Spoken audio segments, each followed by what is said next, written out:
ராணுவ வீரர்களை தரையிறக்கி எந்த நேரம் வேண்டுமானாலும் கார்க் தீவை கைப்பற்றுவதற்கான ஒரு முயற்சியை அமெரிக்கா மேற்கொள்ளும் என்கிற அச்ச உணர்வு இப்போது நிகழ்ந்து கொண்டிருக்கக்கூடிய இந்த சூழ்நிலையில இப்படி ஒரு முயற்சியை மேற்கொண்டால் அமெரிக்காவினுடைய ஆயிரக்கணக்கான ராணுவ வீரர்களை நாம் பலி கொடுக்க நேரிடும் என்கிற கூக்குரலும் அமெரிக்காவிலிருந்து ஒலிக்க ஆரம்பித்திருக்கிறது. இந்த கார்க் தீவை காப்பாற்றுவதற்காக எதிர்த்தாக்குதல் நடத்துவதற்கான பல அடுக்கு பாதுகாப்பு நடவடிக்கையை ஈரான் இப்போது மேற்கொண்டிருக்கிறது. அவர்களுடைய பாரம்பரியமான யுத்த முறைகள் எல்லாம் அவர்கள் கையில் எடுக்க ஆரம்பித்திருக்கிறார்கள் என்கிற செய்திகள் இப்போது வெளியாக ஆரம்பித்திருக்கிறது. நெதன்யாவினுடைய பேச்சையும் ட்ரம்பினுடைய பேச்சையும் கேட்டு உங்களுடைய பிள்ளைகளை நீங்கள் நரகத்திற்கு அனுப்ப வேண்டாம் என்கிற வேண்டுகோளை IRGC அமெரிக்காவினுடைய பெற்றோர்களிடத்தில் இப்போது வைத்திருக்கிறார்கள். அது மட்டுமல்ல, அப்படி வரக்கூடிய ராணுவ வீரர்களுடைய இறப்பு இந்த கடலில் தான் நடக்கும் என்பதனையும் உரத்து பேசிக் கொண்டிருக்கிறது ஈரான். என்ன நடந்து கொண்டிருக்கிறது ஈரானுடைய கடல் பிராந்தியத்தில்? இந்த யுத்தம் இதோடு முற்றுப்புள்ளி பெறுமா, இல்லை என்று சொன்னால் அதிபயங்கரமான இன்னொரு கட்டத்திற்கு தாவுமா? பார்ப்போம் காணொலியில். ஈரான் உடனடியாக அடிபணிய வேண்டும், இல்லை என்று சொன்னால் அதிபயங்கரமான தாக்குதலை நாங்கள் நடத்துவோம் அப்படிங்கிறத அமெரிக்கா தெரிவித்துக் கொண்டே இருக்கிறது. ட்ரம்ப் எச்சரிக்கை விடுத்துக் கொண்டே இருக்கிறார். அதற்கு ஈரான் அடிபணிவதாக தெரியவில்லை. நாங்கள் நிலை நின்று உங்களை எதிர்த்து களமாடுவதற்கு தயாராக இருக்கிறோம் அப்படிங்கிறத அவர்கள் தெரிவித்துக் கொண்டிருக்கிறார்கள். இந்த நேரத்தில் இஸ்ரேலினுடைய பல பகுதிகளில் தாக்குதல் நடைபெற்று கொண்டிருக்கிறது. அரேபிய நாடுகளில் தாக்குதல் நடைபெற்று கொண்டிருக்கிறது. அமெரிக்காவினுடைய F-18 அப்படிங்கிற ஒரு விமானத்தை தாக்கி அழித்திருக்கிறது ஈரான் அப்படிங்கிற செய்திகள்லாம் பரவிக்கொண்டிருக்கக்கூடிய இந்த வேளையில் ஈரானுடைய கடற்படை தளபதி அலி ரேசா கொலை செய்யப்பட்டிருக்கிறார் அப்படிங்கிற செய்தி வந்திருக்கு. இந்த யுத்தம் ஆரம்பித்ததிலிருந்து ஈரானுடைய பல முக்கிய தலைவர்களையும் கொன்றளிக்கக்கூடிய வேலையை இஸ்ரேல் செய்து கொண்டிருக்கிறது. இந்த ஹர்மோஸ் கடல் பகுதியை பாதுகாத்து வைத்திருக்கக்கூடிய இந்த கடற்படை, இந்த கடற்படையை வழிநடத்தக்கூடிய தலைவராக அலி ரேசா இருந்திருக்கிறார். 2018 அவர் இந்த பதவியில் இருக்கிறாரு. இப்போ அலி ரேசா கொல்லப்பட்டிருக்கிறார். அப்படிங்கிறதுனால இங்க ஒரு சிதைவை ஏற்படுத்தி இந்த பிராந்தியத்தை கைப்பற்றக்கூடிய வேலையை அமெரிக்கா செய்ய போகிறதோ அப்படிங்கிற ஐயம் எழுந்திருக்கிறது. இந்த நேரத்தில் தான் ஈரானுடைய சபாநாயகர் கலிஃபா அவர்கள் பேசியிருக்கிறாரு. இந்த பிராந்தியத்தில் இருக்கக்கூடிய ஒரு நாடோடு கூட்டு சேர்ந்து அமெரிக்கா எங்களுடைய தீவை கைப்பற்றுவதற்கான முயற்சியை மேற்கொண்டிருக்கிறது. அதை நீங்க சாதாரணமாக செஞ்சுவிட முடியாது. நாங்கள் எதிர்த்தாக்குதலை நடத்துவோம். எங்களுடைய மண்ணை காப்பாற்றுவதற்கு தீரத்தோடு நாங்கள் போரிடுவோம் அப்படிங்கிறத அவர் பேசியிருக்கிறார். ஏன் பிராந்தியத்தில் இருக்கக்கூடிய ஒரு நாடோடு கூட்டு சேர்ந்து இவர்கள் படையை திரட்டி கொண்டு வரப்போகிறார்கள் அப்படிங்கிறத சொல்றாருன்னு சொன்னா, ஒரு நாளைக்கு முன்னால சவுதி அரேபியாவினுடைய முகமது பின் சல்மான் இளவரசர் இருக்கார்ல, அவரு ஈரான்ல ஒரு தரை யுத்தத்தை நடத்தி ஈரானை கைப்பற்றக்கூடிய வேலையை செய்யுங்கள், அங்க ஒரு ஆட்சி மாற்றத்தை நாம் ஏற்படுத்தணும் அப்படிங்கிறத சொன்னாரு. உங்களுடைய படைகளை பின்வாங்காதீங்க அப்படிங்கிறத வெளிப்படையாகவே பேசியிருந்தாரு. செய்திகள் ஊடகங்கள்ல வந்தது. அப்போ சவுதி அரேபியாவை குறிப்பிட்டுத்தான் இந்த வாக்கியத்தை கலிபாப் சொன்னாரா அப்படிங்கிற கேள்விகள் எழும்பி இருக்கிறது. அவர்கள் மீது நாங்கள் படுபயங்கர தாக்குதலை நடத்துவோம் அப்படிங்கிறத IRGC இப்போது தெரிவித்திருக்கிறது. IRGC கொடுத்திருக்கக்கூடிய எச்சரிக்கை சாதாரணமான எச்சரிக்கை அல்ல. இதுவரைக்கும் அமெரிக்காவுக்கும் சரி இஸ்ரேலுக்கும் சரி மிகப்பெரிய அடியை கொடுத்து கொண்டிருக்கிறது IRGC.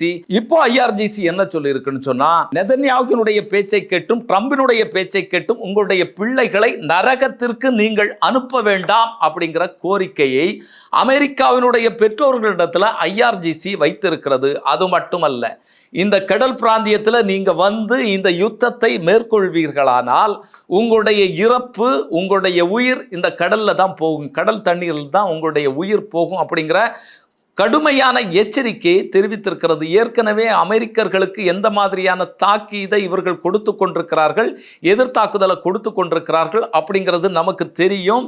இவர்களால் நிற்கவே முடியல அப்படிங்கிற அடியைத்தான் கொடுத்து கொண்டிருக்கிறார்கள். இந்த நேரத்தில் இப்படி ஒரு அதிபயங்கரமான தாக்குதலை, அதுவும் தரைப்படையை இறக்கிறதாக இருந்தா ஈரான் எப்படிப்பட்ட தாக்குதலை மேற்கொள்ளும் அப்படிங்கிற யூகங்களுக்கு இடமே இல்லை. இந்த பேச்சுக்களை, இந்த குரல்களை இப்போ அமெரிக்காவினுடைய ஊடகங்களே பேச ஆரம்பித்திருக்கிறது. அமெரிக்காவில் இருக்கக்கூடிய யுத்த வல்லுநர்கள் இப்போது என்ன சொல்ல தொடங்கி இருக்காங்கன்னு சொன்னா, இப்படி ஒரு யுத்தத்தை நாம் மேற்கொள்வதாக இருந்தால், இப்படி ஒரு முயற்சியை நம்ம எடுக்கிறதாக இருந்தா அமெரிக்காவினுடைய ஆயிரக்கணக்கான இராணுவ வீரர்களை நாம் இழக்க வேண்டியது இருக்கும் அப்படிங்கிறத அவர்கள் பேச ஆரம்பித்திருக்கிறாங்க. அங்கே இருக்கக்கூடிய உளவு அமைப்புகள் எல்லாம் பல்வேறு யூகங்களை இப்போது பேச ஆரம்பித்திருக்கிறார்கள். அது என்ன யூகம்னு பார்த்தீங்கன்னு சொன்னா, இந்த கார்க் தீவை தான் இவர்கள் கைப்பற்றுவதாக இப்போது திட்டமிட்டிருக்கிறார்கள். அதாவது ஈரானுடைய இதய பகுதி, ஈரானுடைய கிரீடம் அப்படின்னு வர்ணிக்கக்கூடிய இடம் தான் இந்த கார்க் தீவு. இந்த கார்க் தீவில் தான் ஈரானுடைய 90% ஏற்றுமதி இறக்குமதி, குறிப்பாக எண்ணெய்களை இவர்கள் எடுத்துக்கொண்டு போவது, வெளிநாடுகளுக்கு அனுப்புவது எல்லாமே இந்த தீவில் தான் நடக்கு. ஈரானுடைய மற்ற பகுதிகளில் ப்ரொடக்ஷன் பண்ணக்கூடிய ஆயில், க்ரூட் ஆயில் எல்லாம் இங்கே சுத்திகரிப்பு பண்ணி இங்கேருந்து கப்பல் வழியாக போய்கொண்டிருக்கிறது. அந்த அளவுக்கு ஆழமிக்க ஒரு பகுதியாக, கடல் பகுதியாக இந்த பகுதி இயற்கையாக ஈரானுக்கு அமைந்திருக்கிறது. அப்போது இந்த பகுதியை நம்ம தாக்கி பிடிச்சிட்டோம்னா ஈரானையே கைப்பற்றின மாதிரி ஹர்முஸ் கடல் பகுதியை நம்முடைய கட்டுப்பாட்டுக்குள்ளால வந்துவிடும் அப்படிங்கிறது தான் இவர்களுடைய நோக்கமாகவும் இவர்களுடைய எண்ணமாகவும் இருந்து கொண்டிருக்கிறது. அதற்கு ஏற்ற மாதிரி தான் இந்த கார்க் தீவை கைப்பற்றுவதற்கான நடவடிக்கைகளை அமெரிக்கா மேற்கொள்வதாக தகவல்கள் வந்து கொண்டிருக்கிறது. இந்த கார்க் தீவை காப்பாற்றுவதற்காக எதிரிகளை தாக்குறதுக்கான பல அடுக்கிலான பாதுகாப்பு ஏற்பாடுகளையும் யுத்த தந்திரங்களையும் இப்போது ஈரான் மேற்கொண்டிருப்பதாக தகவல்கள் வந்திருக்கிறது. இந்த கார்க் தீவை சுற்றி, அதுபோல ஹர்முஸ் கடல் தீவு இருக்குல்ல, கடல் பகுதிகள், அதை சுற்றி கன்னிவெடிகளை இப்போது அடுக்கி கொண்டிருப்பதாக செய்திகள் பரவலாக வந்து கொண்டிருக்கிறது. ஏறி வந்தாச்சுன்னு சொன்னால் அடிதான், அதுக்கு மேலே எந்த விஷயமும் இல்லை அப்படிங்கிறது தான் இப்போது ஈரான் கையில் எடுத்திருக்கிறதோ அப்படிங்கிறத நமக்கு எண்ண தோன்றுகிறது. ஏன்னா ஏவுகணை தாக்குதல்லாம் தாக்குறதாக இருந்தால் அது இந்த தீவையும் பாதிக்கும். தீவை பாதிக்காத அளவிற்கு ஒரு தாக்குதலை நடத்த வேண்டும்.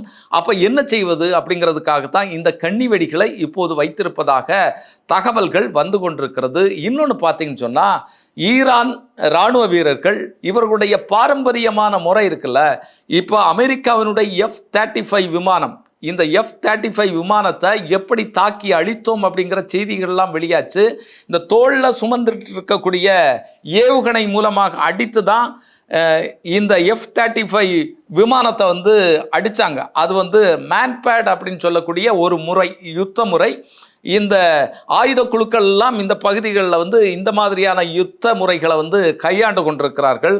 அதே முறையை கையாளுவதற்கான அத்தனை ஆயுதங்களையும் இப்போது இறக்கி கொண்டிருப்பதாக தகவல்கள் வருகிறது. ஏன்னா வாழ்வா சாவா அப்படிங்கிற போராட்டம் தான் இப்போது ஈரானுடைய வசம் இருக்கிறது. ஒன்றில் சாகணும், இல்லைன்னா அவனுக்கு அடிமையாகி சாகணும். எந்த விதத்திலையும் நம்ம சாவு உறுதி. அப்போது இரண்டில் ஒன்று பார்க்கறது தான் அவர்களுடைய ஒரே ஒரு நோக்கமாக, ஒரே ஒரு விஷயமாகவும் இருந்து கொண்டிருக்கிறது. இதை தாண்டி எந்த முடிவும் எடுப்பதற்கு ஈரான் தயாராக இல்லை அப்படிங்கிறது தான் இப்போ நடந்து கொண்டிருக்கக்கூடிய நிகழ்வுகளும் நமக்கு தெரிவித்துக் கொண்டிருக்கிறது. நீங்க ஒரு ஒப்பந்தத்திற்கு அடிபணிய வேண்டும், இல்லை என்று சொன்னால் உங்கள் மீது தாக்குதலை நடத்துவோம், தீவிரமாக நடத்துவோம் அப்படிங்கிறத சொன்னாங்க. அதையும் தாண்டித்தான் ஈரான் அதற்கெல்லாம் நாங்கள் கட்டுப்பட முடியாது அப்படிங்கிறத ஏற்கனவே ஈரான் சொல்லிக் கொண்டிருக்கிறது. ஹார்முஸ் கடல் பகுதியில் மற்ற நாடுகளுடைய கப்பல்கள் போகலாம், அதற்கு எந்த விதமான தடையும் இல்லை அப்படிங்கிறத சொல்லி கொண்டிருக்கிறாங்க. இன்னொன்று, ஹார்முஸ் கடல் பகுதியில் இவங்க டோல் பிரிக்க ஆரம்பிச்சாங்க, கேட் எல்லாம் போட்டு டோல் பிரிக்க ஆரம்பிச்சாச்சு. என்னன்னு பார்த்தீங்கன்னா, இப்போ அப்பாஸ் ஆராய்ச்சி பேசியிருக்கிறாரு. இந்தியா, சீனா, ரஷ்யா, பாகிஸ்தான், ஈராக் இந்த நாடுகளுடைய கப்பல்கள் இந்த வழியாக போய்கொண்டிருக்கிறது. அதுக்கு நாங்கள் டோலும் பிரிச்சுட்டு இருக்கிறோம் அப்படிங்கிற விஷயத்தை வெளிப்படையாக தெரிவித்திருக்கிறார். இந்த யுத்தம் முடிந்தாலும் இந்த ஹார்முஸ் கடல் பகுதி எங்களுடைய கட்டுப்பாட்டில் தான் இருக்கும் அப்படிங்கிறத இவர்கள் தெள்ள தெளிவாக பேசிக்கொண்டிருக்கிறார்கள். அப்போ இவர்களுக்கு பிடிமானமாக இருக்கிறது இந்த ஹார்முஸ் கடல் பகுதி. இந்த ஹார்முஸ் கடல் பகுதியை கைப்பற்ற வேணும்னா, ஈரான்கிட்ட விடுவிக்க வேணும்னா இந்த ஹார்க் தீவை கைப்பற்றணும். ஹார்க் தீவை கைப்பற்றினா ஈரான் ஒட்டுமொத்தமாக அமெரிக்காவுக்கு அடிபணிய வேண்டிய சூழல் ஏற்படும்.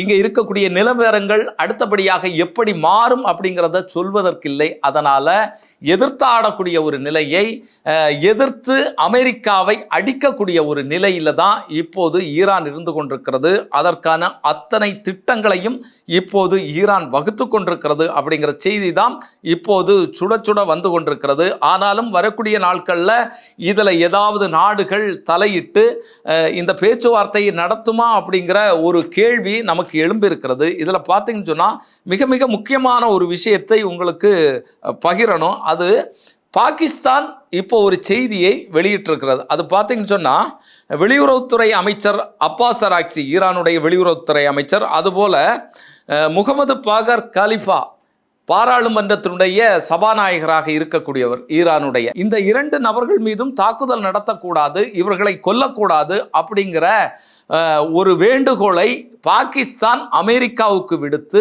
அமெரிக்கா இஸ்ரேலுக்கு சொல்லி அவர்கள் இந்த 2 தலைவர்களையும் தாக்கவில்லை, இவர்கள் மீது கொலை தாக்குதல் நடத்தவில்லை அப்படிங்கிற செய்தி இன்னைக்கு வெளியாகி இருக்கிறது.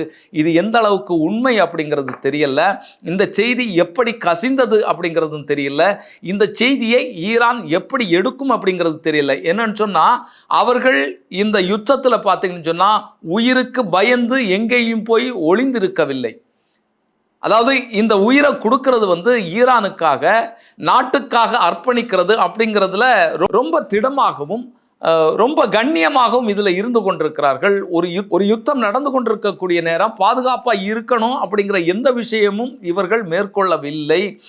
இப்போ பாகிஸ்தான் சொல்லி இருக்கக்கூடிய இந்த விஷயத்தை இதன் காரணமாக ஈரான் எப்படி எடுத்துக்கொள்ளும் அப்படிங்கிறது மிகப்பெரிய கேள்வியாகத்தான் நமக்கு இருந்து கொண்டிருக்கிறது. ஆனாலும் பார்ப்போம், வரக்கூடிய நாட்களில் இந்த ஹார்க் தீவை சுற்றி என்ன நடைபெறுகிறது என்று. இந்த ஹார்முஸ் கடல் பகுதியை கைப்பற்றக்கூடிய வேலையை அமெரிக்கா செய்யுமா அப்படிங்கிறதெல்லாம் நம்ம பொறுத்திருந்து பார்க்க வேண்டியதாக இருக்கு. ஆனாலும் இது மிகப்பெரிய ஒரு மோசமான சூழலுக்குத்தான் உலகை இட்டு சென்று கொண்டிருக்கிறது. வரக்கூடிய நாட்களில் பார்ப்போம் என்ன நடக்கிறது என்று. இன்னொரு காணொலியில் சந்திக்கும் வரை நன்றி, வணக்கம்.